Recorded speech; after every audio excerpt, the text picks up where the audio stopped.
crois que ton ex s'est détaché, définitivement, faux. Même quand tout contact semble coupé, il reste un fil invisible qui continue de vous relier. Ce fil n'est pas visible aux yeux, mais il agit comme une vibration constante entre deux êtres qui ont partagé l'amour. Chaque relation laisse une trace énergétique. Ce n'est pas seulement de la mémoire psychologique, c'est une empreinte.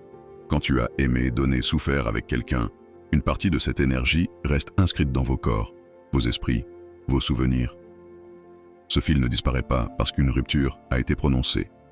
Il reste actif. Ton ex peut nier, dire que tout est terminé, jouer la carte de l'indifférence. Mais ce fil agit toujours. Il ou elle peut le ressentir sans le dire, à travers un frisson en entendant ton prénom, une boule au ventre en croisant un souvenir, un rêve nocturne qui ramène ton image. Ces rappels ne sont pas des hasards, ce sont des signaux. Ils prouvent que ton empreinte énergétique vit encore dans son univers intérieur. Un rituel ne crée pas ce fil, il l'amplifie. Il rend cette vibration si présente que ton ex ne peut plus l'ignorer. Ce qui est une simple réminiscence devient une obsession. Et c'est souvent ce basculement qui pousse à recontacter puis à revenir. Nathaniel a accompagné une cliente qui croyait que son ex l'avait totalement effacée.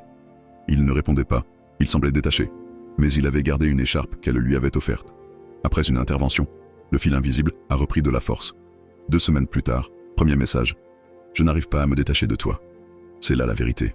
L'énergie ne s'éteint pas. Elle se transforme, se cache, mais reste active. Et tant que ce fil existe, le retour reste possible. Alors, ne te laisse pas tromper par les apparences. Le silence ne signifie pas que ton ex est passé, à autre chose. Tant que ce fil invisible relie vos deux univers, ton prénom continuera de vibrer en lui, elle. Dis-moi en commentaire, ressens-tu toi aussi ce fil invisible qui t'unit encore à ton ex ?